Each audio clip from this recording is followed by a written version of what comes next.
é um alívio eu ter esta obra aqui. É uma grande responsabilidade por parte dos herdeiros de obras, sobretudo com o valor que tem a obra de Jorge Vieira, enquanto bens culturais importantes para a sociedade e que deve ser, eh, partilhada. Jorge Vieira tinha uma frase que dizia ele gostava muito de dar, hum, e ele dizia que os artistas têm um dom gratuito e que não se deve a eles. Depois trabalham, mas é um dom gratuito. E portanto devem partilhar isso com o próximo. E nesse sentido eu continuei, quer fazendo doações, quer partilhando com os amigos. E portanto, para mim, aliás, este museu, desde o começo da comissão instaladora, até com o Rogério Ribeiro, que era um grande amigo, que me senti sempre muito próxima e senti que era um museu que tinha um trabalho, até com o David Santos, um trabalho muito cuidado, muito o modo como conseguiram divulgá-lo, conseguiram chegar fora deste pequeno meio. E assim comecei realmente em 2010 trazer algumas coisas para cá e até que se completou completou não, porque isto está sempre em aberto e vou sempre descobrindo coisas que poderão mais tarde vir ainda para aqui. Isto não se fecha. E agradeço também sempre o carinho com que me receberam, o cuidado com que têm tido e, sobretudo, agora com a Raquel por aqui, que conheço há tantos anos, que esteve na retrospectiva, esta era a diretora do Museu do Chiado e que, de facto, ficámos com uma relação bastante próxima. E depois com a minha querida Paulinha, e mais tarde com a Leonor, que começou com o livro dos artistas que passaram por Londres e que depois, como curadora desta belíssima exposição. Portanto, temos estado muito ativas à volta da obra de Jorge Vieira e que está agora a continuar com o seu centenário, que vai ser comemorado em Beja, é lá que tem o Museu Jorge Vieira, foi uma doação feita ainda em vida de Jorge, e na qual também a Raquel está entusiasmada com o facto de estar outra vez à volta da obra de Jorge Vieira. Muito obrigada a todos. Muito boa tarde a todas e a todos. Começava por saudar a senhora Vereadora da Cultura, Manuela Ralha, senhora Diretora Científica, o engenheiro Mota Redol, os representantes das forças de autoridade, técnicas e técnicos municipais, a co-curadora e também, naturalmente, a figura mais importante da cerimónia de hoje, a Noémia Guerreiro, a quem agradeço em nome do município de Vila Franca de Xira, mas creio que, tendo em conta que esta doação, que já não é a primeira, como bem referiu, e que desde 2010 se tem vindo a adensar, é feita no contexto do nosso Museu do Neorrealismo, que é sem dúvida pelo seu trabalho, pela sua qualidade, não só expositiva, mas sobretudo e também de conservação, de disponibilização para estudo e reflexão do neorrealismo, do movimento neorrealista, mas também do que ainda hoje é reflexo de uma determinada forma de pensar ou representar a realidade, é, creio eu, a melhor forma de assegurar à Noémia que esta doação é de facto feita a toda a comunidade portuguesa. E é essa sempre é sempre para aí que nós nos viramos quando pensamos no nosso museu, quando trabalhamos no nosso museu diariamente e quando das inúmeras atividades que aqui fazemos procuramos sempre acrescentar conhecimento. e o espólio, a terceira parte do espólio que hoje entra pela generosidade da Noémia no nosso acervo, vai sem dúvida enriquecer o que é o nosso conhecimento e o que será o conhecimento das gerações futuras do que é este movimento artístico e também do que é a obra de um homem concreto, com um percurso concreto, com um espírito específico e que, graças a ele, deixou no nosso território, e não só, mas no nosso território com muita força ainda hoje, um conjunto de esculturas que marcam as nossas cidades, marcam o nosso dia a dia, mesmo para quem não sabe quem foi o autor, mas se depara com a força e é convocado para uma irrequietude ou para um espanto por aquelas esculturas que ainda hoje se mantêm a agitar as consciências nas nossas cidades. E por isso, enfim, nós no primeiro piso temos uma exposição belíssima chamada A Família Humana, mas a família neorrealista, à medida que o tempo tem passado e sem falsas modéstias, também com o nosso contributo e também com o contributo inestimável do engenheiro António Redol e da associação, mas também com o nosso contributo, essa família não tem vindo a diminuir, antes, pelo contrário, tem vindo a aumentar, até porque as pessoas que hoje estudam e refletem sobre o neorrealismo são cada vez mais jovens. Isso é um bom sinal para o futuro que nós queremos também para o Museu do Neorrealismo e para a arte no geral em Portugal. Por isso, Noémia, em nosso nome, em nome de todos os que aqui estão e dos que estão lá fora, muitíssimo obrigado pela sua generosidade. Então, muito boa tarde, muito obrigada pela vossa presença.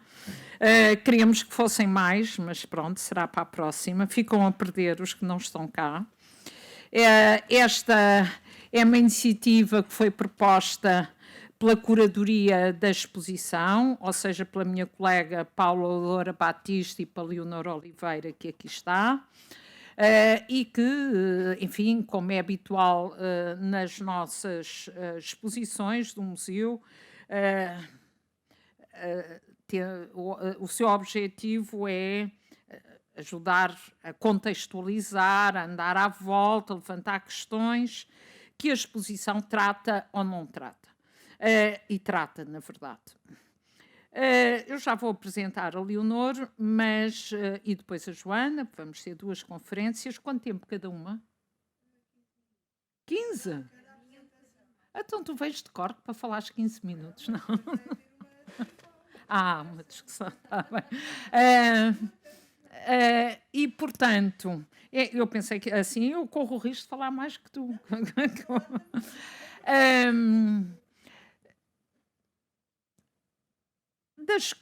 Há muita, como é natural, à medida que vamos avançando no tempo, agora já na segunda década do século XXI, começamos a ter uma visão mais correta, mais certa, acho eu, de todos os aspectos da história do século XX e daquela que está mais próxima de nós, concretamente a segunda metade do século XX. Eu tinha, como alguns dos que estão aqui, uma veneração absoluta por um homem a quem devo muito, o Rui Mário Gonçalves, que fez, enfim, que morreu de repente e podia ainda estar vivo, mas está morto. E o Rui, que me ensinou imenso, porque começou bem mais cedo do que eu a pensar a história crítica da arte, na verdade, desde os anos 40, finais de 40, início de 50, fez uma exposição muito boa, nos anos 90, que foi apresentada primeiro em Beja e que depois veio a Lisboa à Sociedade Nacional de Belas Artes e que intitulou a década de 50 e que depois lá dentro chama a década de 50 a década do silêncio. E, na verdade, toda a reflexão dele, mas que não é só dele, há também uma célebre caricatura do França a fazer uma conferência, a apontar o destino do sair do país aos artistas.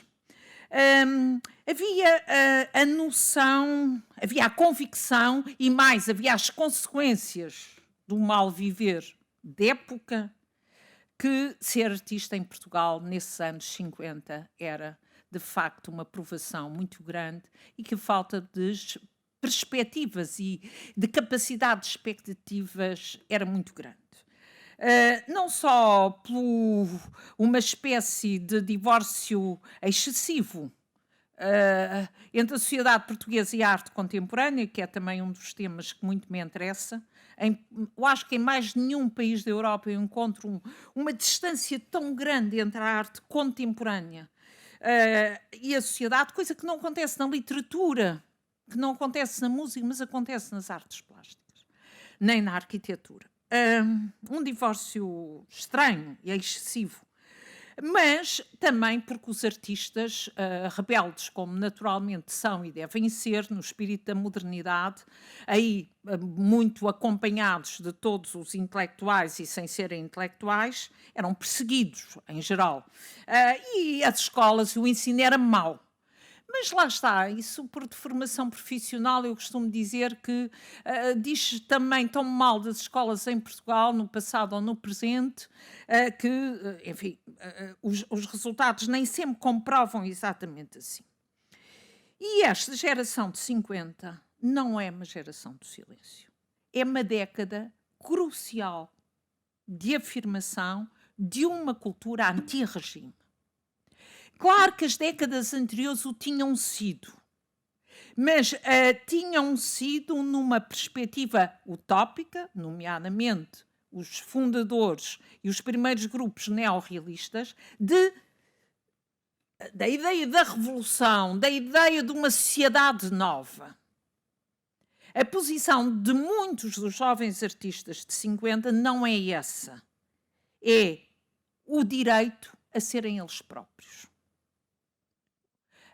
Não estou a dizer que não tenham convicções, ideologias e posições políticas, mas é a obra deles, o compromisso com o serem artistas, que sobretudo os move.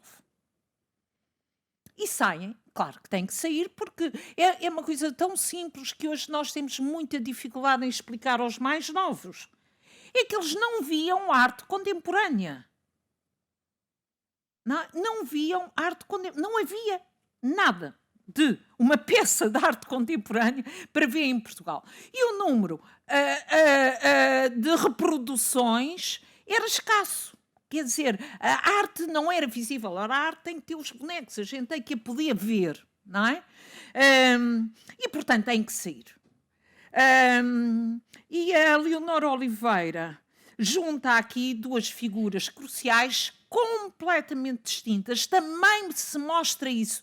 O tecido das práticas artísticas, só estou a falar da arte, falar ou da literatura, ou falar da música, ou do teatro, ou do cinema, ou da arquitetura, tem implicações que não são coincidentes. Só estou a falar da arte. É difícil duas personalidades tão distintas como estes dois Joões, não é? O Vieira e o Cotileiro.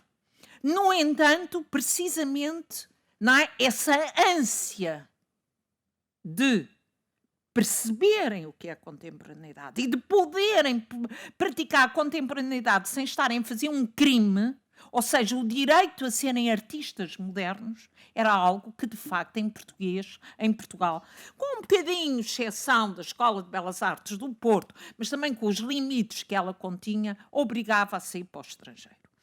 E há aqui uma mutação que a Leonor tem vindo a estudar, muito interessante, que obviamente não é nada desconhecido, mas ela tem vindo a estudar, a aprofundar conhecimento sobre isso, que é também esta geohistória da arte contemporânea. A centralidade absoluta de Paris, que vem desde meados do século XIX até à Segunda guerra ou entre guerras, era a centralidade absoluta.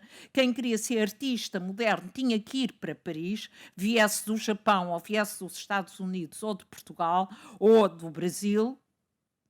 Essa centralidade começa a ser disputada. É evidente que a grande disputa, que tem sempre, como todas as lutas de poder, alguma coisa de imperialista, há de ser entre Paris e Nova Iorque. Mas, na verdade, os anos 50, os anos do pós-guerra, do baby boom, são os anos de Londres, por excelência.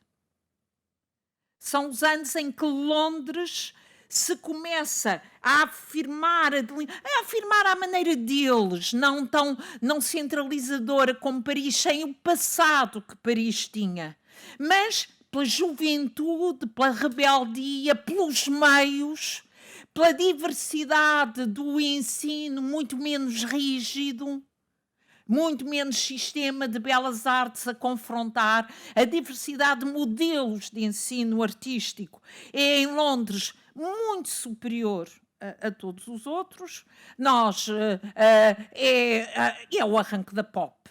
Não é? Da arte pop, portanto, uma reação no campo da pintura ao abstracionismo e estes caminhos novos da escultura. Londres é, de facto, começa a ser um centro alternativo. E uma das coisas muito interessantes é perceber como é que isto acontece. Não digo mais, senão falo tudo e a Leonor não pode falar. Ela não se importa, coitada, atura-me há muitos anos. Isto é tudo em família, mas o ser tudo em família não quer dizer que seja escolhas subjetivas, não são. Na verdade, quando falámos, a Paula e eu, à Noémia, de convidarmos a Leonor para este projeto, é porque eu sei os estudos que ela andava a fazer. O ter sido minha aluna desde a licenciatura, passando pelo mestrado, e depois, obedientemente, depois do doutoramento, não sei se ela concorda ou não, ou se lembra, pelo menos eu acho que te disse, agora vai-te embora. Agora, vai-te embora. Aqui é melhor, não há mais nada para orientar aqui. Pronto, eu não sabia que ela se ia embora tanto, mas isso também se meteu aspectos da vida pessoal dela. E, portanto, tem-se vindo a afirmar como uma investigadora reconhecida, com obra publicada, no inglês que ela escreve primorosamente e que é nosso Esperanto, não é, atual. E, portanto, Leonor, fazes favor. Muito obrigada, muito boa tarde a todos. Portanto, eu venho falar sobre um tema que tenho vindo a explorar já há bastante tempo, né? Foi o tema da minha investigação de pós-doutoramento, os artistas portugueses em Londres, sobretudo no pós-guerra, nos anos 50, porque de facto há uma geração, há um grupo de artistas muito importante que vai para Londres nesta altura e que depois se vai afirmar também no contexto artístico português, mas também no contexto artístico britânico, como é o caso, por exemplo, de Paula Rego e Bartolomeu Cid dos Santos, depois se fixam em Londres e acabam por ter um papel muito importante também no meio artístico londrino.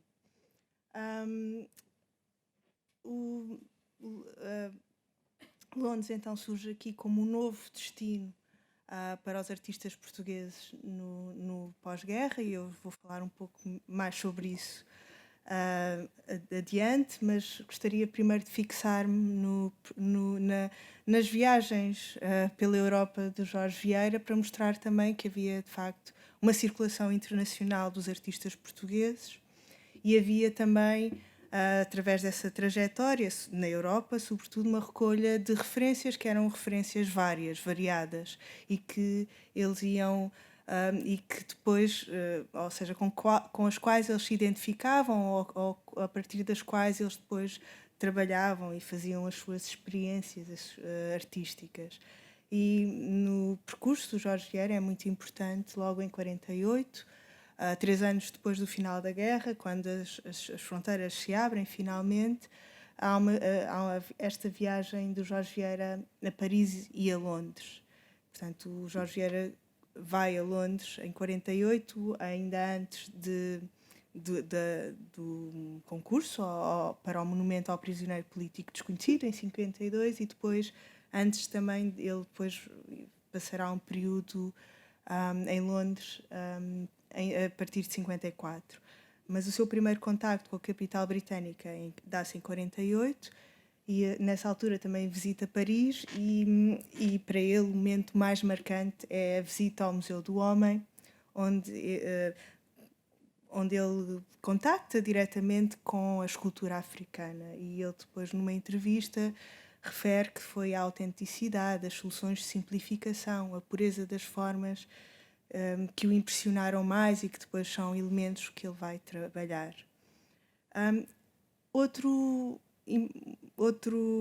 Outra viagem marcante também da vida artística do Jorge Vieira deu-se em 51, e é uma viagem mítica, porque o futuro arquiteto Duarte Castelo Branco e o Rolando Sá Nogueira foram de motorizada até Itália. Não fizeram o percurso todo de motorizada, porque apanharam um comboio pelo meio, mas andaram por Itália de mota, e depois há essa história de que foram a Veneza, visitaram a casa da Peggy Guggenheim, que era uma grande colecionadora e também mecenas de arte, tomaram café, acho que não a conheceram, mas depois no final depararam-se com esta escultura, eu creio que será esta do Marino Marini, e de facto os escultores italianos serão a grande referência do Jorge Vieira.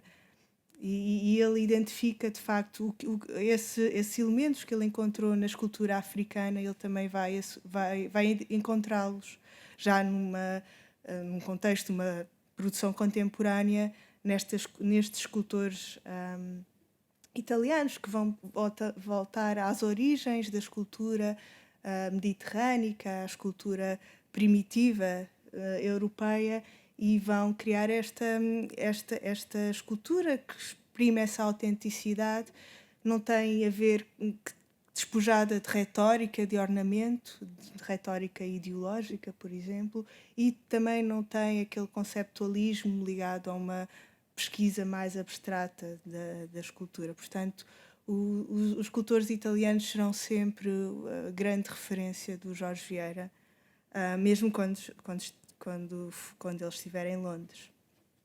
Então, Londres no pós-guerra é um novo destino, e é uma cidade que está ainda em ruínas, em construção. E o Bartolomeu Cid dos Santos, ele fala que, para ele, Londres, enquanto ele conhecia também Paris, já tinha estado em Paris, e Londres surgia nesta altura como uma cidade misteriosa, enquanto que Paris já era amplamente conhecida, e em termos artísticos estava já, segundo Bartolomeu e outros artistas, já no final de uma longa tradição.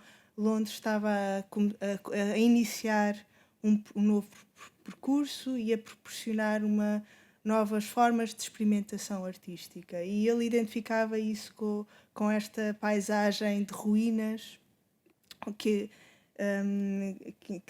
convidava também à criação, portanto, a trabalhar a partir desta quase tela em branco, se bem que os materiais, estes esqueletos, os materiais que as ruínas expunham e que tornavam evidente,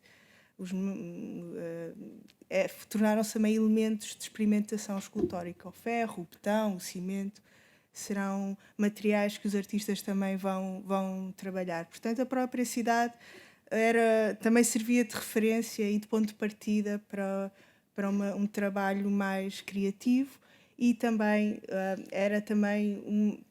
constituía uma nova oportunidade para os escultores, porque serão eles também figuras importantes na criação, na reconstrução das cidades bombardeadas, e na criação e marcação de novos espaços cívicos também. E para além disso, havia também agora já o contacto ou o reconhecimento internacional da escultura britânica, sobretudo a partir de 52, da Bienal de Veneza, que integrou uma mostra de escultores britânicos, da nova escultura britânica, e apresentaram estas formas, eram meio vegetais, meio animais, meio monstruosas, com garras, ameaçadoras, e o Herbert Reed, o historiador britânico, no catálogo desta exposição, falava que estas novas formas que criavam uma geometria do medo. Portanto, no fundo, era a expressão sobre a forma de escultura da experiência da guerra, não é? Do medo, da violência, da ameaça que a guerra representou e que o futuro também representava, porque a Inglaterra, o Reino Unido, nesta altura, estava numa fase também de redefinição, com o Império também em causa, com o seu lugar no plano internacional, geopolítico. Portanto, havia, de facto, alguma dúvida em relação ao futuro. E esta escultura, no fundo, exprimia esses novos tempos e a experiência destes novos tempos. Claro que o escultor mais reconhecido e o promotor, a figura principal da escultura britânica deste tempo é Henry Moore, e ele tem aqui um lugar de destaque na primeira documenta de Kassel, na Alemanha, em 55, e tem com estas figuras bastante conhecidas, estas figuras humanas reclinadas, que nós até podemos identificar com a escultura antiga, etrusca, por exemplo, e ele depois vai simplificar estas formas. Por exemplo, veem aqui deste lado já uma solução mais simplificada.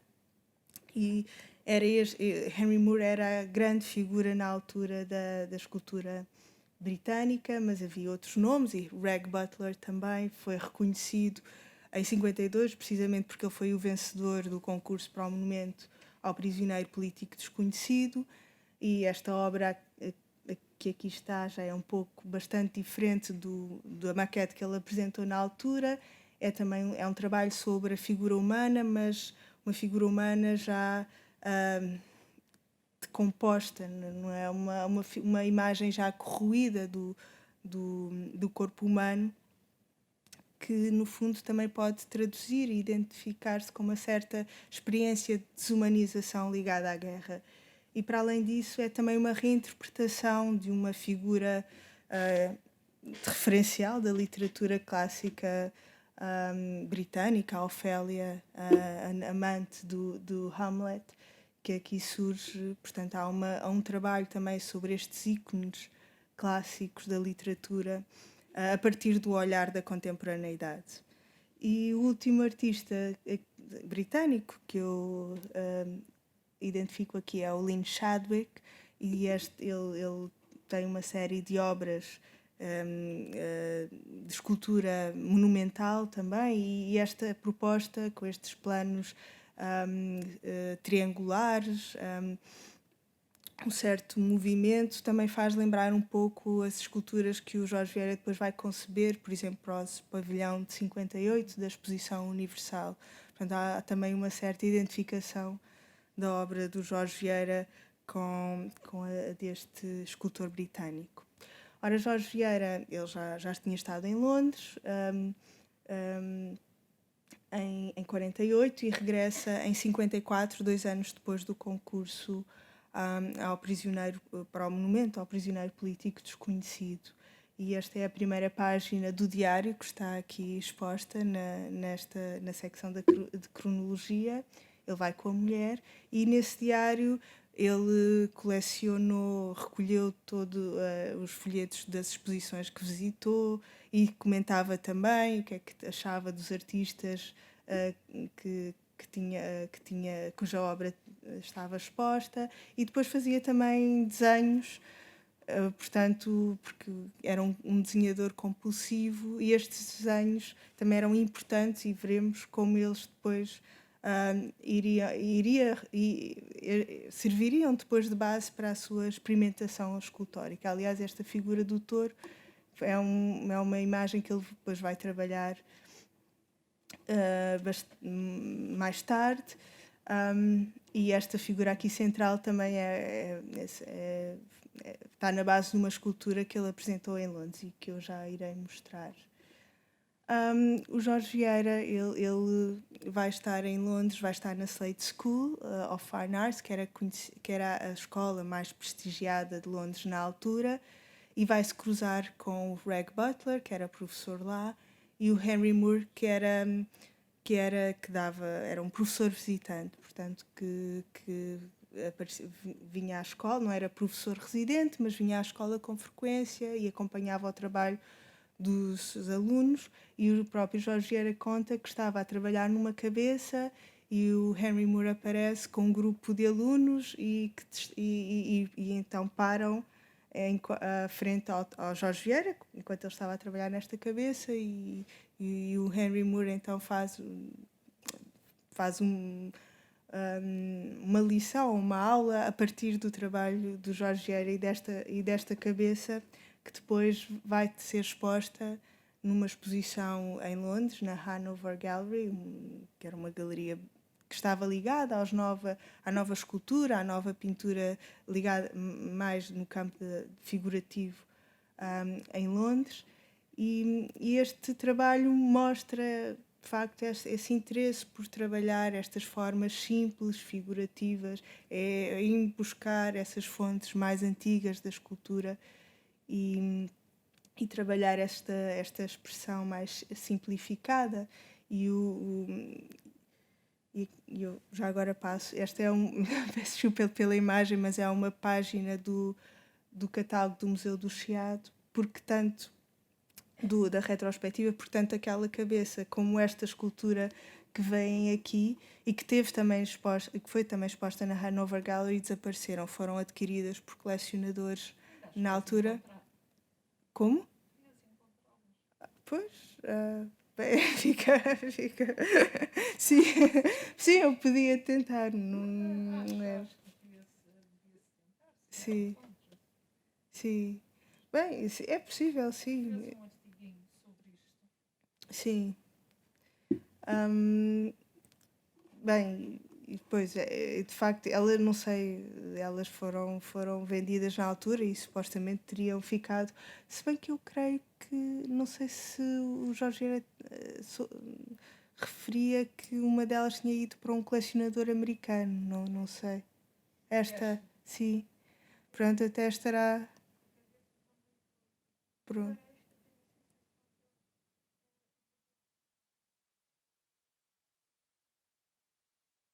Ah. Hum. Sim, pois, bem a pena, mas pode pode ser que ainda as consigamos encontrar, mas neste caso o Jorge Vieira aqui trabalhou com a madeira e com o cobre, enquanto na cabeça trabalhou com a pedra, portanto é um momento também de experimentar materiais diferentes, que o Jorge Vieira depois vai acabar por não trabalhar mais nem a pedra nem a madeira, mas há este momento de experimentação com formas, com materiais, e o Henry Moore dizia que o trabalho de Jorge Vieira era um trabalho alegre, lúdico, e que no fundo fugia ou era uma alternativa àquela expressão mais existencialista, mais dramática, mais violenta, que a escultura da época também manifestava. E isso porque o Jorge Vieira ia atrás e fazia uma espécie de arqueologia, e ia buscar estas fontes ancestrais para recomeçar de novo e para criar uma nova escultura que pudesse também abrir um novo tempo, um tempo mais humanista mais humano depois da Segunda Guerra Mundial. E o Jorge Vieira estava ainda em 55, estava ainda em Londres, quando o João Cotileiro vai para Londres também para estudar na Slade School. Aliás, todos os artistas portugueses que estiveram em Londres foram para essa escola estudar. E aqui são 2 desenhos que o João Cotileiro enviou ao Jorge Vieira e que estão também no catálogo do Museu do Chiado. E são uma espécie de diário da vida do João Cotileiro em Londres, a trabalhar na sua mota. Aqui a referência à tal exposição na Hanover Gallery, em que o Jorge Vieira participou, o Jorge Vieira com a sua máquina fotográfica, que o acompanhava sempre. Aliás, ele também fotografou Henry Moore nesta altura, e aqui os dois a rezarem ao São Carlos de Gulbenkian, porque já nesta altura o João Cotileiro recebeu uma bolsa da Gulbenkian, porque estas cartas são de 57, recebeu uma bolsa da Gulbenkian, e isso fazia com que a sua vida em Londres tinha ainda algumas dificuldades, mas menos, fosse mais fácil. E aqui está, ele a trabalhar no ateliê, em escultura e na sua vida social.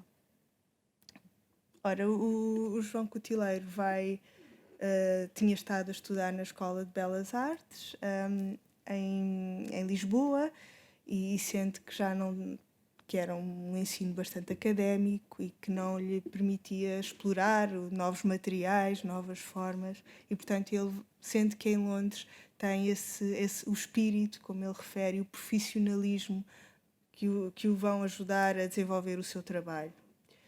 E isto são fotografias das obras que ele produz na altura, e que foram, portanto, ele, como bolseiro da Gulbenkian, tinha que enviar periodicamente relatórios, dando conta do trabalho que estava a fazer, portanto, para os senhores da Gulbenkian terem certeza que ele estava a utilizar a bolsa para trabalhar, de facto, e ele produz estas obras. Aliás, o João Cotileiro, o principal foco do seu trabalho será sempre o corpo humano, e nesta altura ele começa a fazer estas experiências destes corpos. Esta é a queda de Ícaro, portanto vai fazer também essa arqueologia de uma iconografia tradicional, da história, também da arte, da escultura, para reinterpretá-la, tal como o Rag Butler fez em relação à Ofélia, com os olhos da contemporaneidade, e são olhos que são marcados, de facto, pela violência da experiência da guerra e também pela violência do contexto português, e até podemos pensar que estas esculturas podem antecipar um pouco essa outra experiência violenta e dramática que será a guerra colonial, não é? Essa ideia de desumanização que é manifestada através destes corpos em decomposição. Estas são outras obras também britânicas e de figuras aladas, por exemplo, Elizabeth Frink, ela tinha esta memória dos aviadores britânicos durante a Segunda Guerra Mundial, que caíam no terreno, que sofriam acidentes, estas figuras aladas, e que tem esta história, ou produzem esta história de um heroísmo e ao mesmo tempo de tragédia, da vulnerabilidade também do ser humano nestas circunstâncias de guerra. E portanto a obra do João Cotileiro vai estar muito ligada a este trabalho da escultura mais expressivo, mais expressionista. Aqui está o outro trabalho. Este é um corpo feminino contorcido. Estas fotografias são também, elas próprias são um objeto artístico, e vemos como ele vai rodando, o movimento desta figura, o trabalho, a cenografia, a luz, como também o trabalho da fotografia torna a escultura mais expressiva, e os efeitos são mais dramáticos também.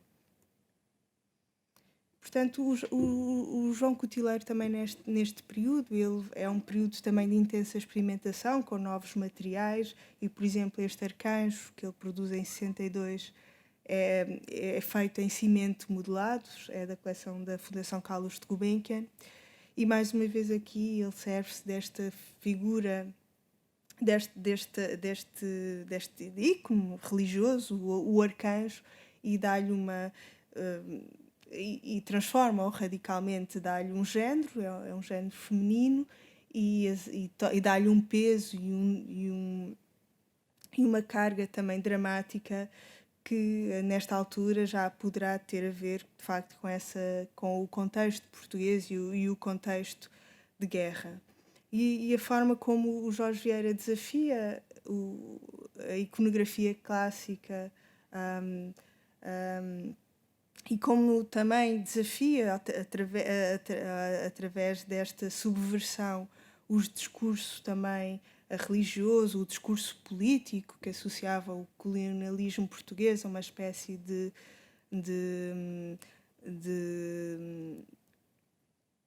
cruzada, de civilizacional. Pode também. repetir outra vez? Desculpa, Ora é essa. estava a tentar gravar esta parte. Não tem problema. Portanto, o Jorge Vieira, através destas obras, estava também a desafiar um pouco o discurso ideológico que rodeava a escultura neste período e, de facto, o Dom Sebastião, que ele vai criar em 73, já quase que antecipa a revolução, não é? Essa ruptura com todo esse discurso simbólico, histórico, ideológico do Estado Novo, criando esta figura frágil, pueril do Dom Sebastião. E cá fico por aqui e dou a palavra à Joana. Quando a Leonor, de facto, me falou na possibilidade de fazermos esta conferência, foi muito óbvio para nós que os nossos pontos de partida, a Leonor iria focar-se nos artistas de Londres, que fazem parte do rol de artistas que ela tem vindo a estudar desde o seu pós-doutoramento, e eu iria centrar-me em Paris porque também era a temática das minhas investigações.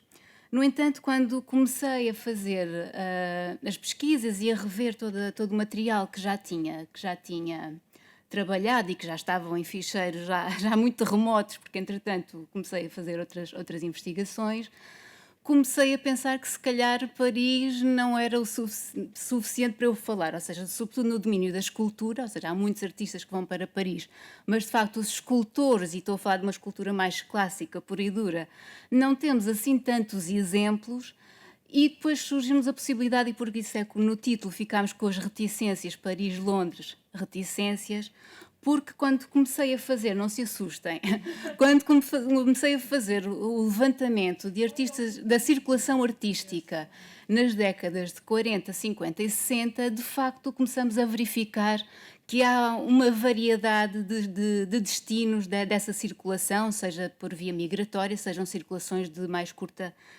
duração. Portanto, pude constatar, ou melhor, confirmar aquilo que também já sabia, que há essa diversificação de locais de circulação artística, destacando-se para os escultores portugueses, e aqui só elenco escultores, eu tenho listagens com artistas de outras áreas, mas aqui só os escultores, identificamos muito claramente 3 destinos neste período: França, Itália e Londres. E por isso eu decidi também aqui, e as nossas reticências foram para também incluir Itália, que acabaram por ser uma referência para muitos escultores em formação nestes períodos, e a Leonor até agora falou da importância que Itália teve para o Jorge Vieira. Portanto, se de facto Paris, desde o final do século, desde meados do século XIX e durante as primeiras décadas do século XX, ainda continuava a ser o destino obrigatório e praticamente incontestado, e de facto era incontestado para muitos escultores, e no caso português, no início do século, temos, por exemplo, Teixeira Lopes, temos Canto da Maia, temos Francisco Franco, Diogo de Macedo, que de facto Paris é o sítio de escola, ou seja, para continuarem a formação que já tinham tido inicialmente em Portugal, mas os desenvolvimentos das suas pesquisas fazem-se na Cidade de Luz, e isso vai começar a mudar a partir da década do final da década de 40, ou seja, no contexto do pós-guerra. Ou seja, estes dados que foram sendo recolhidos refletem um acerto dos artistas portugueses, isso é interessante, com a mudança de paradigma a nível internacional. Ou seja, há um acerto, os artistas portugueses acompanham algo que está a acontecer a nível internacional, esta mudança, esta deslocalização da centralidade de Paris para outros destinos. Londres é um deles, os Estados Unidos vai ser o grande o grande destino, há esse acerto, mas atenção, porque esta mudança de paradigma, mesmo a nível internacional, é muito lenta. Ou seja, inicia-se neste período, mas é muito lenta e, de facto, né, nos anos 60, Paris ainda continua a ser um destino, e mesmo no início da década de 70, e mesmo artistas dos Estados Unidos que continuam a ir a Paris, incontestavelmente, continua a ser uma referência. Na impossibilidade, de facto, de analisar com competência todos os casos aqui sinalizados, escolhi deter-me sobre 3 escultores, ponderei muito bem quem é que eu iria escolher e decidi escolher 3 escultores para quem a viagem e os contatos com o estrangeiro foram relevantes e que apresentam alguns cruzamentos com as temáticas trabalhadas na exposição e que têm alguma ligação a este museu, e por isso foi essa a minha seleção. E começo por evocar Maria Barreira e Vasco Pereira da Conceição, artistas cujos trabalhos posturam um casal, artistas cuja postura e percurso de vida são conotáveis com o neorrealismo, e foi por isso que os convoquei. Aliás, há espólio deles documental aqui à espera de ser tratado aqui neste museu, e são artistas cujo casamento determinou de facto um percurso comum, numa cumplicidade que se revelou depois patente até na sua própria forma, na sua própria arte, ou seja, nas suas linhas conceptuais, formais, etc. Começo por falar por Maria Barreira, que no seu período de formação artística envereda por uma atividade política relacionada com a resistência à ditadura, isso é bastante importante, e com a defesa dos direitos das mulheres. Integrou-se, por exemplo, em organismos como o MUD ou a Associação Feminina Portuguesa para a Paz, e ela vai converter para a sua obra a atenção à realidade social em que vive. Assim, a figura feminina, a mulher, a mãe, a trabalhadora, é assumida como objeto central das suas esculturas para tratar temas mais gerais como a representação do amor, da maternidade, da fraternidade, da humanidade, ou seja, as relações entre os seres humanos. A linguagem formal de Maria Barreira manifesta-se na solidez dos volumes e numa grande acentuação das massas, denunciando logo à partida influências das obras de Aristide Maillol, Émile Antoine Bourdelle, por exemplo, e até de Henri Moore. E depois vamos falar um pouco disso. Referências estas que, como veremos, serão igualmente presentes nos trabalhos de Vasco Conceição, seu marido, e de outros escultores portugueses que começam a atividade neste período. A sensibilidade plástica de Maria Barreira revela-se ainda na escolha dos materiais com que trabalha, ou seja, ela tenta aliar a parte mais conceptual e os temas às próprias características plásticas dos materiais que trabalha, aliar a natureza matérica ao conteúdo. Daí privilegiar a terracota, os gessos, essas pesquisas que a Leonor há pouco disse, de fazer muita experimentação material, para também encontrar um caminho e uma linguagem pobres. Neste caso, ela privilegiou bastante os cimentos, as terracotas, os gessos, que são materiais muito flexíveis, de grande ductibilidade. São materiais ditos como pobres na escultura, não é um bronze, não é uma pedra, uns materiais de acabamento final. E isso também se liga de algum modo com os temas apresentados e com o posicionamento dela, até político, até social, nas suas escolhas. Portanto, é bastante interessante esta relação com os materiais. Aqui uma pedra. Também Vasco Pereira da Conceição irá subordinar o seu trabalho inicial à temática da maternidade e da figura feminina, numa investigação plástica formalmente próxima também das formas muito pujantes de Aristide Maillol. É assim a grande referência deste escultor numa fase inicial do seu trabalho. Estilisticamente, a sua escultura vai se desenvolver num compromisso muito permanente entre a figuração e a abstração. Isto está muito dentro também das discussões estéticas à época, e encontramos Esse vai e vem entre a figuração e a abstração, e sobretudo esse caminho para a abstração, nos volumes maciços e grandiosos com que vai configurar as suas peças, que a pouco se libertam de uma figuração mais evidente. Em 1958, o Vasco da Conceição recebe uma bolsa da Fundação Carlos Gulbenkian, o santo Gulbenkian, que de facto deu uma ajuda a muitos artistas, e o casal acaba por passar 6 meses em Paris, juntamente com os pintores Celestino Alves e João Hogan, também bolseiros daquela instituição. Esta estadia em Paris foi de 6 meses, não é uma estadia muito longa, mas foi bastante marcante para o casal de escultores, sobretudo porque permitiu-lhes o amadurecimento de alguns conceitos estéticos e de alguns que já pré-estabelecidos, ou seja, eles já tinham uma linha de trabalho pré-definida, estabelecida, e Paris vai contribuir para uma maturidade na evolução dos seus trabalhos. Os resultados desta viagem foram apresentados na exposição Dois Pintores, Dois Escultores, bolseiros da Fundação Carlos Gulbenkian, realizada em maio de 1959 na Sociedade Nacional de Belas Artes. Maria Barreira também se fez representar com algumas peças, apesar de não ter sido bolseira, ou seja, ela aproveita de facto o contexto para também apresentar as suas peças. Eu trago aqui agora uma série de fotogramas de uma pequena reportagem sem som que está nos arquivos RTP, portanto, se depois tiverem a oportunidade, convido-os a explorarem, porque é mesmo interessante ver aspectos da exposição. Vou apresentar agora alguns nas imagens seguintes. As obras apresentadas então já são o resultado de pesquisas feitas em Paris. Na obra de Vasco Conceição vai-se enunciar uma linha de trabalho que ele prosseguirá nas décadas seguintes, com o prevalecimento de formas depuradas, linhas simplificadas, progressiva fragmentação dos corpos reduzidos a uma essencialidade e cada vez mais geometrizados e retilíneos, estabelecendo renovadas relações dinâmicas com o espaço envolvente.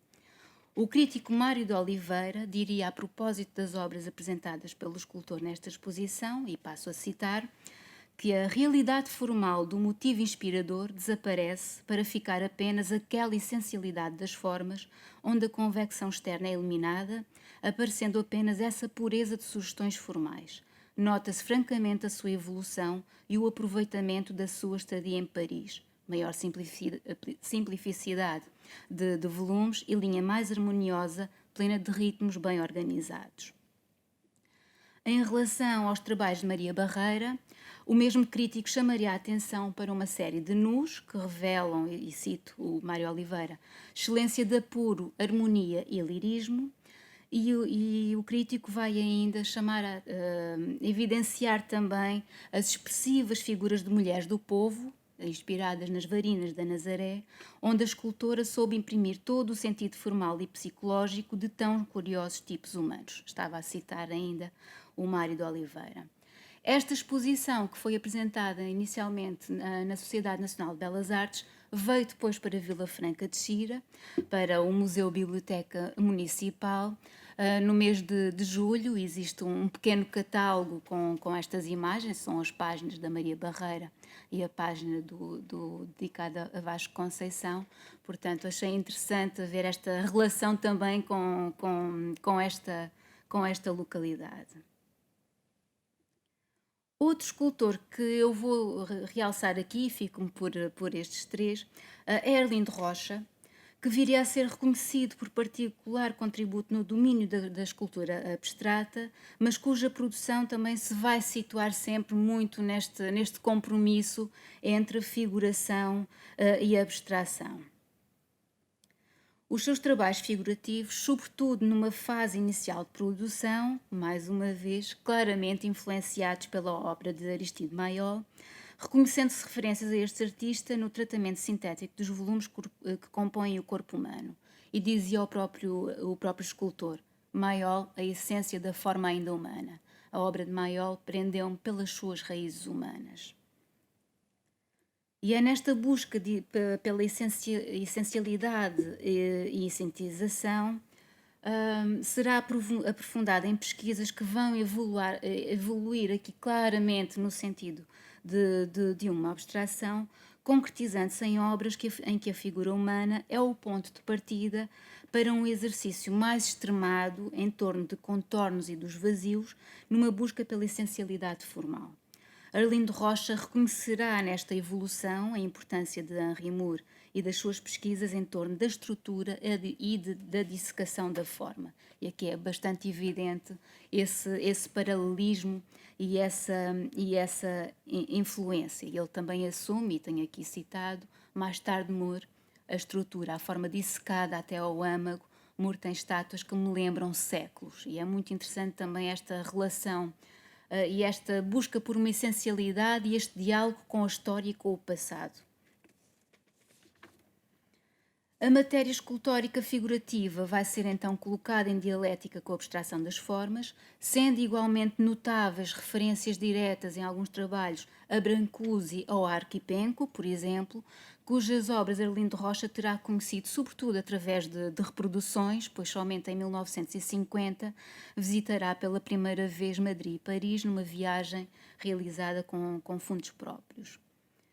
Sobre o seu interesse pelo abstracionismo, diria ao escultor ter sido um prosseguimento natural, à parte da adesão fria a que tudo vem para o futuro.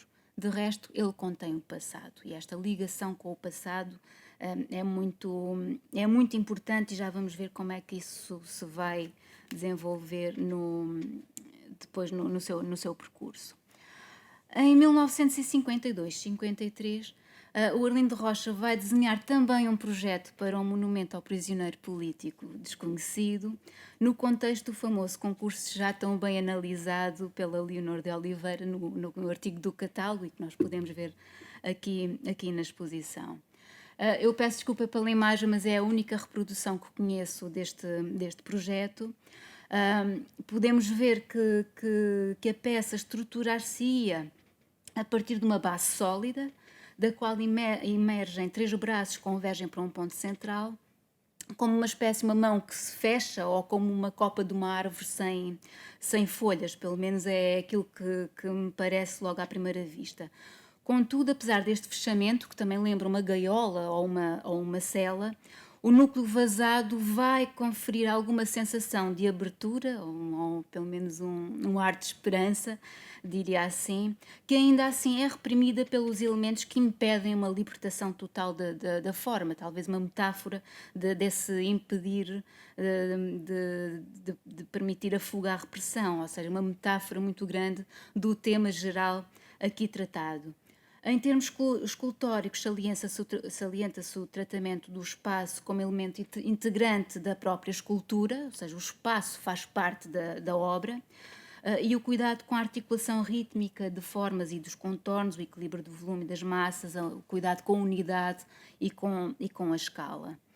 Podemos talvez notar aqui algum paralelismo com a peça de Jorge Vieira, que é marcada pelo encadeamento e continuidade espacial dos elementos, ou seja, esse movimento ascendente que é travado também por uma tensão imposta pelas ligações. Portanto, há este paralelismo entre as duas peças. Há uma abertura que se anuncia, mas que ao mesmo tempo é travada pelos elementos da própria escultura. E acho que há aqui um diálogo bastante interessante. O Arlindo Rocha não viria a concretizar este projeto ou sequer a submetê-lo ao concurso. Não são claras as razões porque não o fez, mas eu calculo, é a minha interpretação, que podem aprender-se com o requerimento que ele faz ao Instituto de Alta Cultura, nesta altura, para uma bolsa para ir à Itália. Eu, nos vários processos, consultei no Instituto Camões, os processos relativos aos pedidos de bolsa ao Instituto de Alta Cultura. Muitos desses processos são acompanhados de um parecer da polícia para indicar se a pessoa não tem nada no cadastro, se não tem atividades subversivas, etc. Portanto, eu posso imaginar, ou podemos imaginar, que o Arlindo Rocha não terá apresentado este projeto porque era um concurso que teve polémica, a Leonor analisa isso muito bem no catálogo, causou algumas tensões nas estruturas, em algumas estruturas do poder cultural institucional aqui em Portugal, e eu calculo que ele, querendo pedir uma bolsa oficial ao Instituto para a Alta Cultura, que é um instituto estatal, não quisesse causar problemas. E o facto é que ele, em 1953, é-lhe atribuída essa bolsa para uma viagem até a Itália. No relatório não tenho fotografias da viagem à Itália, nem grandes imagens, nem grande documentação. Fica aqui, se calhar, um trabalho também por fazer e por explorar. Mas no relatório final que o escultor apresenta ao Instituto de Alta Cultura, ele deixa bem clara a sua admiração pelas obras de Miguel Ângelo, de quem aprecia a noção de um esculpir sem esforço, que terá permitido ao mestre do Renascimento o alcance de uma harmonia sublime numa matéria árida e dura que é a pedra. Mas, no entanto, mais do que o Renascimento, cuja monumentalidade e ostensiva perfeição, e vou citar Arlindo Rocha, não me atingem, mas me machucam, e acho que é um pouco ficar esmagado por uma monumentalidade em que a escala já não é humana, de facto já se está a trabalhar para o divino, e já é pouco homem e muito divino. E ele, mais do que o Renascimento que encontra em Itália, vai ser a escola de Pisa, uma escola de escultura medieval, que lhe vai prender a atenção e vai demonstrar particular interesse pelos os trabalhos de Nicolau e de Giovanni Pisani. E aqui achei muito interessante esta relação e este interesse que ele teve por Giovanni Pisano, porque foi também este escultor italiano, foi também uma referência de Henri Moore, que chegou a declarar, a propósito destas estátuas da Catedral de Siena, que Giovanni Pisano fora o primeiro escultor moderno. Portanto, há estas relações sistemáticas, às vezes são coincidentes, mas é interessante perceber o que capta a atenção de escultores em atividade neste momento e naquilo que eles estão à procura. Visando ainda explorar o seu interesse pelo arcaísmo, antes disso, o Arlindo Rocha interessa-se particularmente pela escola de Siena e por esta escultura medieval, porque, segundo ele, nas obras destes mestres, ele consegue encontrar uma certa atualidade e um gênio moderno que remete para a verdadeira natureza da escultura primitiva italiana. E é muito interessante porque ele vai, a partir destes escultores, ter um interesse por recuar cada vez para formas mais ancestrais e mais primitivas.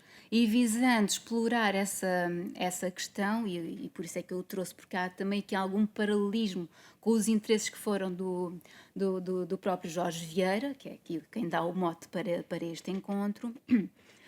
Visando isso, ele volta a pedir uma nova bolsa, desta vez à Gulbenkian, em 1959, para visitar a Grécia e o Egito. Ou seja, interessa-se particularmente pelas culturas do Mediterrâneo, e o Egito então vai fasciná-lo de um modo bastante evidente, e ele vai transpor para algumas das suas obras essas influências, essa linguagem mais sintética,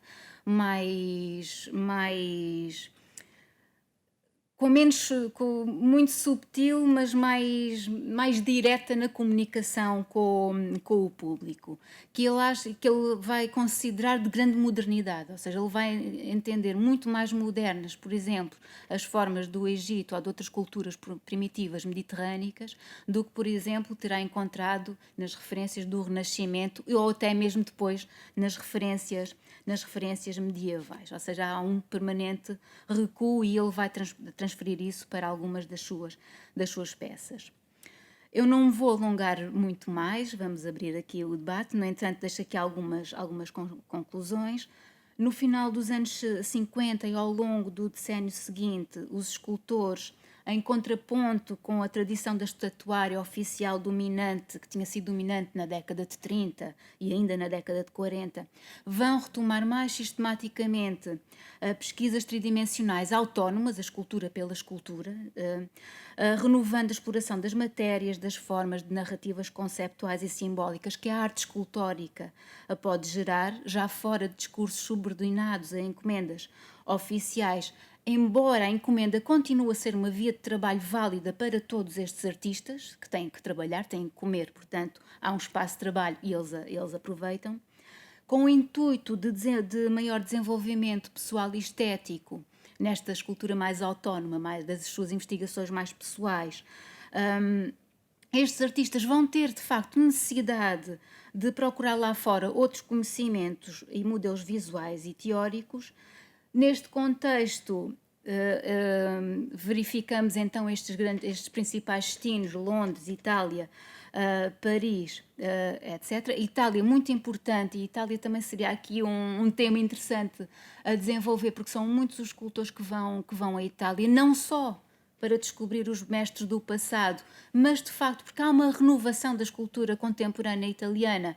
A Leonor aflorou isso, e eles interessam-se por essa renovação, que depois na década de 50 e 60 vai ser esmagadora e vai ser mesmo muito, muito, muito importante. No entanto, queria contudo chamar a atenção que estes exemplos que trouxe, e apesar da circulação, eles já têm um conhecimento daquilo que se faz fora antes de saírem. Ou seja, a Maria Barreira, o Vasco Conceição, até o Arlindo Rocha, eles quando começam a produzir já estão influenciados por formas que vêm de fora, pelos escultores que têm de fora, ou seja, mesmo antes de irem ao estrangeiro, já conhecem os mestres da Antiguidade Clássica, já conhecem os mestres do Renascimento, já sabem o que é que fez Rodin, o que é que fez Bourdelle, o que é que fez Maiol, e isso é bastante interessante. E a propósito deste assunto, vou citar a própria Maria Barreira, que diz: eu admirei muito as obras que vi em Paris, mas para mim não eram desconhecidas. Eu e outros colegas da escola íamos à Livraria Portugal, na Rua do Carmo, e havia um moço que estava à testa dos livros de arte e deixava-nos folheá-los. Víamos lá muita coisa. Por exemplo, as obras que vi de Bourdelle agradaram-me muito. Achei as obras de Rodin mais espetaculares. Eram artistas que fugiam já do esquema clássico e aquilo fez-me pensar. Mais tarde visitei a Itália com meu marido, mas Florença e Roma foram as cidades que mais me tocaram. No fundo, foi ver aquilo que eu já conhecia, mas claro que é completamente diferente ver no livro e ver a obra.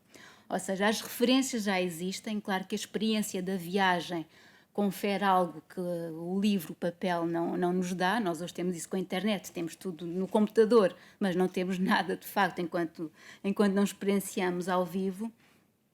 Mas acho interessante também chamarmos a atenção que, apesar do isolamento que efetivamente Portugal tinha, da falta de um museu de arte contemporânea, efetivamente, de não se poder ver a arte ao vivo, os artistas são curiosos e arranjam sempre expedientes para se formarem, e claro que sempre que pudessem sair, acabavam por fazê-lo. Eu restringi-me aqui só a 3 nomes e à prática escultórica mais tradicional. Contudo, claro que nesta altura poderíamos falar de ser mencionadas outras práticas no campo tridimensional, já denunciadoras de novos paradigmas, de uma maior renovação estética, de uma nova modernidade, digamos assim. Poderíamos ter falado também na década de 50, em algumas experiências dos surrealistas portugueses no início de 50, com a apropriação do objeto. A apropriação do objeto que depois vai ser também retomada numa atitude muito neodada quase, por alguns dos artistas que vão estar em Paris também a trabalhar, os da KWY, alguns deles também pegam no objeto e trabalham de outra maneira. No entanto, optei aqui por uma prática escultórica mais tradicional e podemos agora então entrar em diálogo. Muito obrigada. Então agora podem entrar as duas, não sei, espero que haja questões, sei muito. Em Itália não é só para os artistas, para a literatura e para a arquitetura e para o cinema, para a fotografia, quer dizer, a Itália do pós-guerra é notável e era uma centralidade outra, de facto é um tema interessante. Muito bem, mas agora não sou eu que devo falar. Eu faço moderação apenas e, portanto, quem quiser pôr questões mais relacionadas com o que elas disseram ou, enfim, relacionadas com a exposição, fazem favor.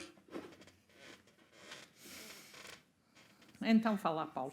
Se queria só Fala é alto. dar uma chega, porque em relação, por exemplo, à Maria Barreira e ao Vasco Pereira da Conceição, para além do espólio que é imenso do ponto de vista documental, temos também a biblioteca particular de ambos, não apenas a biblioteca, podemos considerar uma biblioteca muito vasta da questão política, histórica, mas temos uma biblioteca que se subdividiu em biblioteca de arte.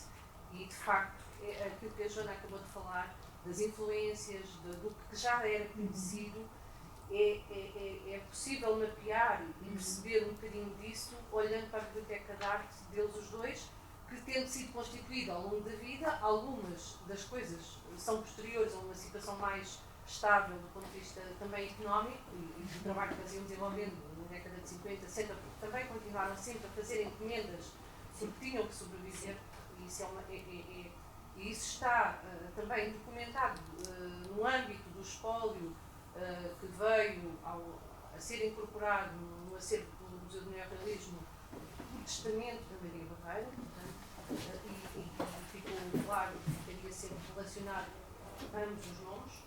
Portanto, essa dissociação, até do ponto de vista do clausulado do contrato, está firmado do ponto de vista da escultora Maria Barreira, mas o que eu queria reforçar é que a bibliografia é muito importante, mas nada substitui o contacto direto perante a obra em si, mas é muito rico esta informação, e são centenas e centenas depois de desenhos e de trabalhos e de ângulos e medalhística. Bom, há um mundo de facto de informação extensíssimo que se pode relacionar e que se deve relacionar no trabalho de investigação e de estudo, mas que é preponderante e pronto, e que vem à Alice do ponto de vista de... Eu, por acaso, aproveitando o que estás a dizer, Paula, que é um bocadinho à margem de vocês, desculpem lá, mas temos que puxar a brasa para as nossas sardinhas.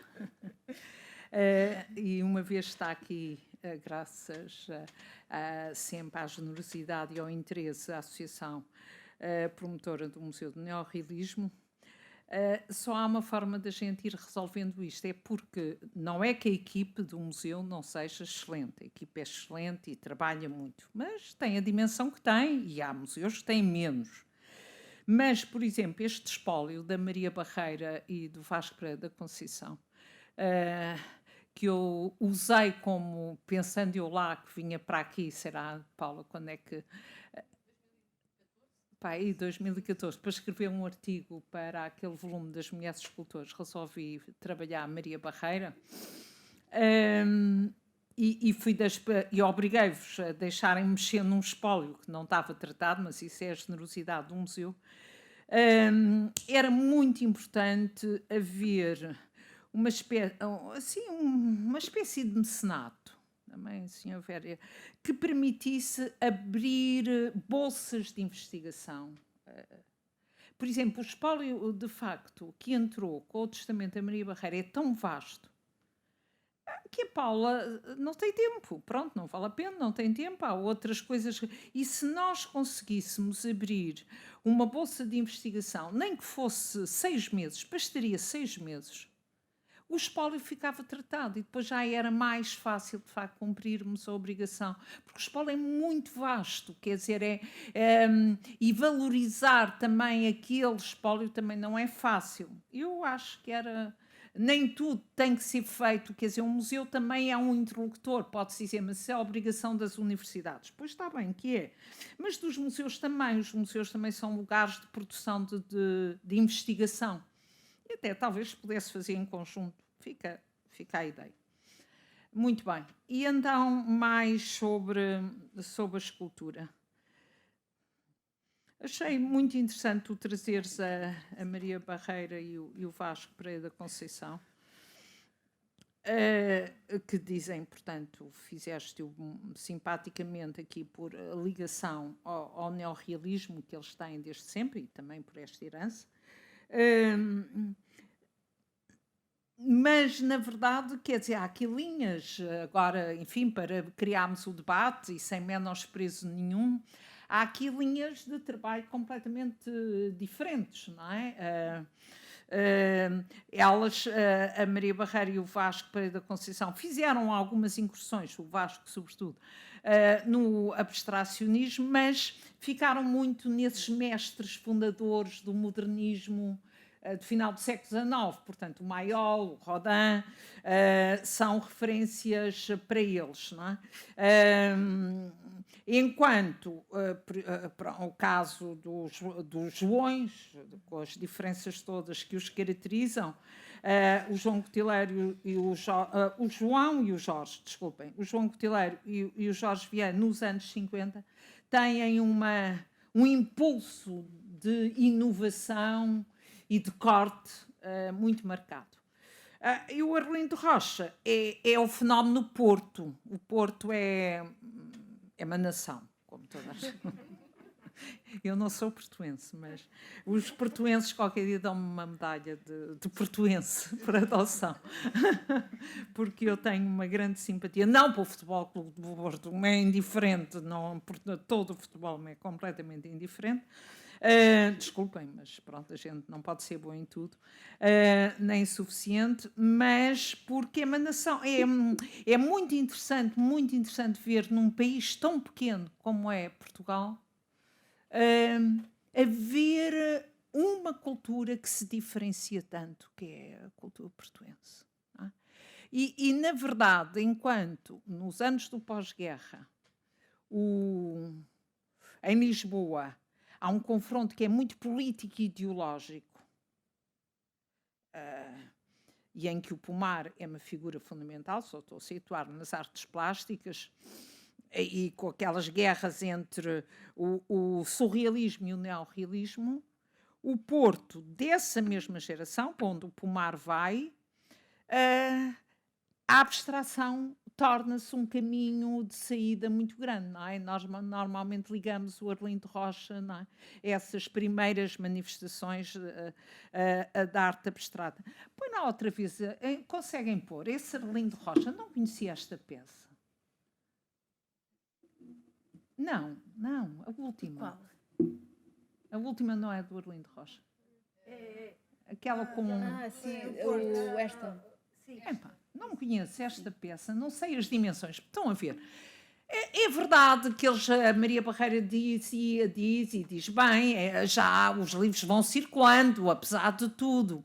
Pois é, mas a arte tem uma coisa que a literatura, por exemplo, não tem. É as dimensões reais. Eu olho para isto e a primeira coisa que pergunto é: mas quais são as dimensões disto? É assim? É assim? Não faço ideia. Não, porque não tinha referência. Pois, mas devias ter. Não tinha. Cura régia. Isto é um baixo relevo. Sim, folhado. calculo que seja uma coisa grande. Para o Tribunal da Relação do Porto, 59. São às vezes estas pequenas coisas que me interessam. Quer dizer, não é que isto não se pudesse fazer noutro lugar, mas não estou por acaso a ver nada que se assemelhe, porque isto é uma estrutura abstrata, aliás, é aquele domínio em que a escultura e a pintura se influenciam, não é? Parece que há aqui uma certa picturalidade, pelo menos parece-me, eu não conheço, não sei se a peça está em sítio, se não, tenho que ir ao tribunal, que é uma peça, é um edifício medonho, por acaso, mas pronto, não sei se lá tem isto, tenho que perguntar à Lúcia Matos, fico interessada. Portanto, dá esta diversidade de caminhos que as coisas, apesar de tudo, sendo que estamos a falar das exceções e não daquilo que tu disseste muito bem, que é as mudanças são lentas em todo lado. Pronto, o Francisco Franco faz aquele maravilhoso semeador nos anos 20, coitado, depois também morreu de desgosto para aí, talvez. Nos anos 60 é 60 que ele faz o Cristo Rei. 59, acho. 59, pronto. Portanto, as transformações não são nenhuma linha reta. E depois há a questão das encomendas, como a Paula está a dizer, que para a escultura é muito importante. E explica, por exemplo, no caso do nosso Jorge Vieira, primeiro o gosto. não é? O Jorge tinha muito o gosto da experimentação na pequena escala, não é? Mas também os meios para fazer a grande escultura, não é? Porque não é como a pintura, não é como um poema, não é como uma novela, não é? Os meios de produção da escultura são determinantes, não é? E são caros. Então, não há mais questões? Mas agora gostava. Faz favor, senhor. Faz muito bem. Quer dizer, quando estávamos a preparar aquele número da Nova SIC sobre neorrealismo e cultura científica, eu tive uma grande discussão com o coordenador que dizia que os artistas portugueses estavam muito isolados, quer dizer, isto era um regime fechado, portanto estavam muito isolados, não tinham contactos com nada, com ninguém, relações internacionais não havia. E eu tive uma grande discussão com ele, dizendo que isso não era assim, que não era verdade. De tal maneira que depois, no número seguinte da revista, traz, digamos, um estudo sobre, no caso dos escritores, a Biblioteca do Mário Darísio, a Biblioteca do Alves Redol, que trazem, portanto, inúmeras edições estrangeiras, não são de autores estrangeiros traduzidos em Portugal, que também havia, são de edições estrangeiras, porque eles iam, como já foi falado, a Portugal e a outras livrarias e encomendavam os livros. E, por exemplo, há casos de livros americanos, por exemplo, que no mesmo ano que saíram nos Estados Unidos estão cá. Porque eles encomendavam, Portugal mandava vir, e outras, não é? Sara Costa, França, e outras mandavam vir os livros, e, portanto, digamos, durante a guerra, é claro que houve um isolamento maior, porque não é possível homenagear lá fora, não é? Mas ainda nesse número, por exemplo, o Fico do Mar tem também um texto em que fala daquilo que o pai consultava, não é? Até ia à Embaixada dos Estados Unidos, não é? A biblioteca da Embaixada dos Estados Unidos, consultar, digamos, os livros. Sim, e é onde ele conheceu Thomas Benton. E outros, não é? Sim, iam consultar, quer dizer, havia um isolamento, sim, mas também não era um isolamento total, não é? Como agora aqui se vê também nos anos 50, não é? Não era. A partir de, digamos, de 46, passaram a dar por fora, mais de 20 para 46, 48, foram ver a exposição do Portinari em Paris, por exemplo, etc. Não é? Portanto, os artistas portugueses queriam obrigar o isolamento, mas de facto recusaram-se sempre a isso e fizeram sempre tudo contrário a isso, portanto, consultando, já foi falado, digamos, as publicações, os livros, não é? Que vinham, que encomendavam e compravam, não é? Mas também passaram a ir lá fora assim que a guerra terminou. Aqui era mais o choque de ver ao vivo, de facto, apesar dos. Pronto, porque para a literatura, os livros funcionam por si mesmos, não é? Não. É uma coisa que. Há um mito. Sim. Pelo contrário, é o Alexandre Pomar. O Alexandre Pomar, num artigo recente, afirma isso, a combatividade da década de 50. Quer dizer, é mesmo porque até 40 há ainda ali algum compromisso com o regime de alguns setores, não é? Via António Ferro. A partir de 50 não há. E esse impulso internacional, que é por toda a Europa, por todo o mundo, existe em Portugal, não é? E as pessoas... E depois, claro, eles fizeram muito bem em estar ali a rezar, porque o São Gulbenkian foi aqui uma figura absolutamente fundamental, não é? As tais bolsas, não é? É fundamental. Sim, tinham. Pois. Também tinham, a gente das artes também tinha muito menos e, na verdade, para circuitos muito mais tradicionais. É muito interessante isso. Mas também existiam muito menos. Porque no caso da ciência, isso é mesmo muito, muito interessante, houve uma militância, não é? Que o Bento Suscaraça e a gente que girava à volta deles e algumas universidades e também, vamos lá dizer, as necessidades de desenvolvimento do país. Não é? Porque nós não tivemos plano Marshall, mas as guerras têm essa consequência paradoxal, é que abrem períodos de desenvolvimento imensos, e a década de 50 é isso, não é? E, portanto, também para a indústria e também para a tecnologia, não é? E nos campos nobres em que o senhor se formou, como as engenharias, etc. Quer dizer, ou havia internacionalização, ou na verdade, pronto, as artes não servem para nada, como se sabe, não é? Portanto, Por exemplo, foi isso que fez com que muitos dos matemáticos portugueses que depois tiveram que ir lá para fora, não é? Que foram recomendados por grandes cientistas internacionais. Quem a recomendou para a Universidade das Universidades do Brasil, o António Aniceto Monteiro, foi o Einstein. Com quem eu tinha trabalhado, não é? Eu e outros. pois, portanto, é essa história de uma resistência ativa e que é também disciplinar e nas áreas de trabalho das pessoas. Portanto, é sempre o que eu digo, dá-se destaque demasiado à política. Ora, a política não é uma coisa muito interessante, na minha modesta opinião. Na verdade, as rupturas ocorrem nos campos disciplinares diversos e com gente capaz de se afirmar nesses vários campos, não é? E que uns têm militância política, naturalmente, mas também alguns não têm militância política, mas acabam por ter, num país onde não havia liberdade, onde havia polícia política, claro, eram expulsos das universidades, eram tratados da forma que eram, não é? E, portanto, a questão política ganhava relevância. Mas os campos disciplinares posicionam-se, não é?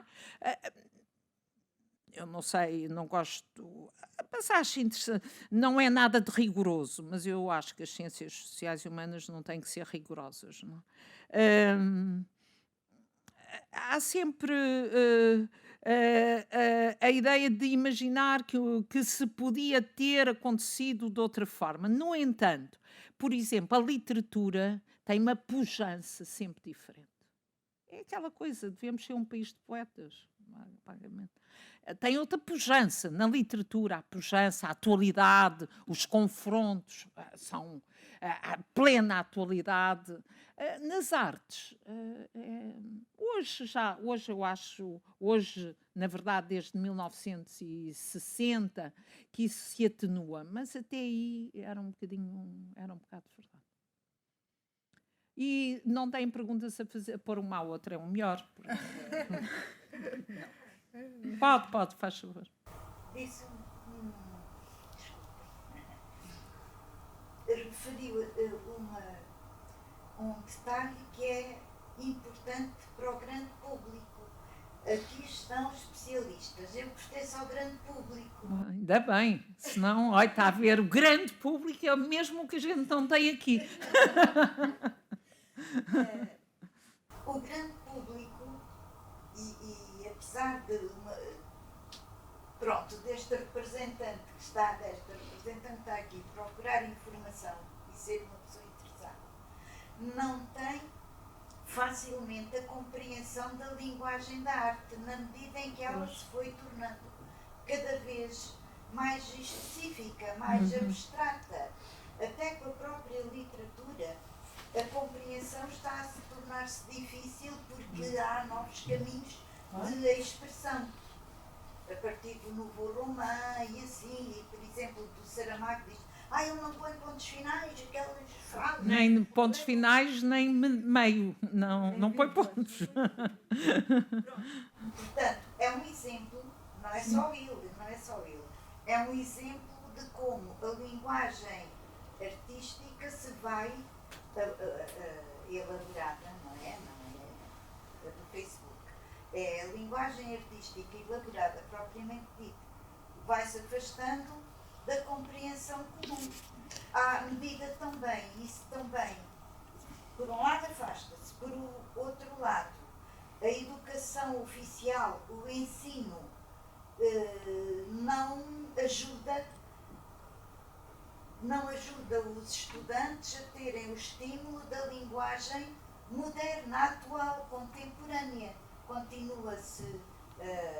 Tem, na música, há sim umas áreas em que tem. Eu compreendo o que está a dizer. Talvez fala das universidades, eu falo Sim, mas repare, deixe-me só... Sim, do português atualmente, recuo, eu não digo mais nada. Mas uma vez também estava assim, tinha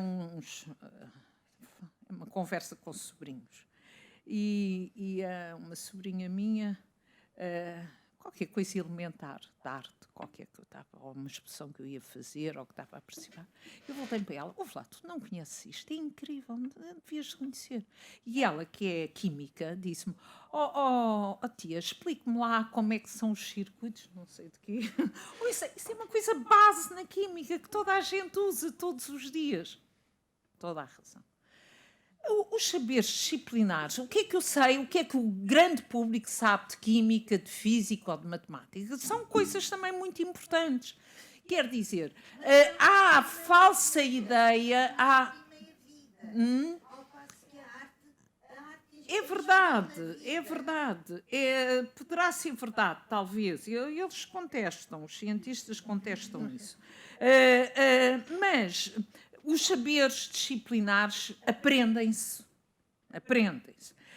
Há uma frase qualquer que eu nunca sei quem cita, e eu costumava dizer que é o Franco Castela, agora já me disseram que parece não é o Franco Castela. Alguém disse que tem graça. E a frase é assim: há muita gente que diz que não tem ouvido para a música.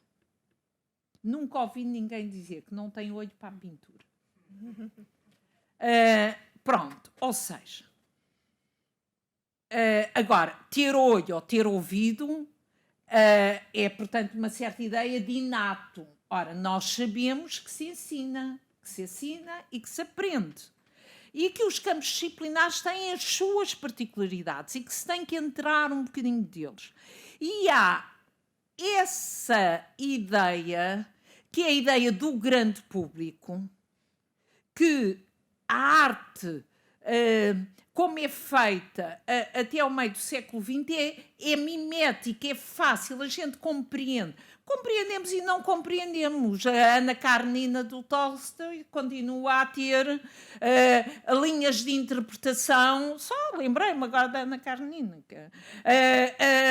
Quer dizer, é possível escrever tratados sobre, portanto, as artes não passam de moda. Nós podemos fazer tratados sobre o Marino Marini, mas também sobre os cavalos em Creta, ou os touros, não é? Que agora é mais o meu interesse ali da Noémia. Portanto, a arte não passa de moda e deveria haver mais formação. Mas agora, repare, eu às vezes pergunto-se o que é que querem que se faça ao Pino, porque temos aqui duas pessoas, e isto que a Leonor e a Joana nos trouxeram aqui é pura investigação, são coisas novas que elas andam a estudar. Quando estão aqui a ouvi-las. Eu, quando fui trabalhar no final dos anos 80 para o Museu Nacional de Arte Contemporânea, que ia entrar num processo complicado de obra, e depois, quando se fez lá as obras, e correu bastante mal, mas o museu abriu em 94, eu achava que o museu ia estar sempre cheio de gente. Porque no mesmo edifício temos a Faculdade de Belas Artes de Lisboa. Nenhum. É muito difícil fazer. Mas não vale a pena desesperar. Nós não podemos desistir. E por isso estamos aqui. Não é? Agora, não há soluções mágicas. Agora foi a culpa da Covid e depois há de ser a culpa de outra coisa qualquer. Depois é o verão, depois é o inverno. Eu costumo dizer neste museu, mas onde é que estão os de Vila Franca? Não é, vereador?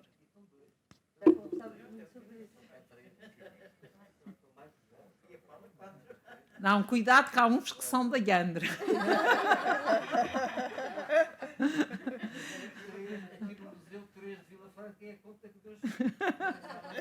Pronto, mais 3 de Lisboa ou 4, é assim. Muito bem, então as meninas vão fazer... Ora bem, está a ver.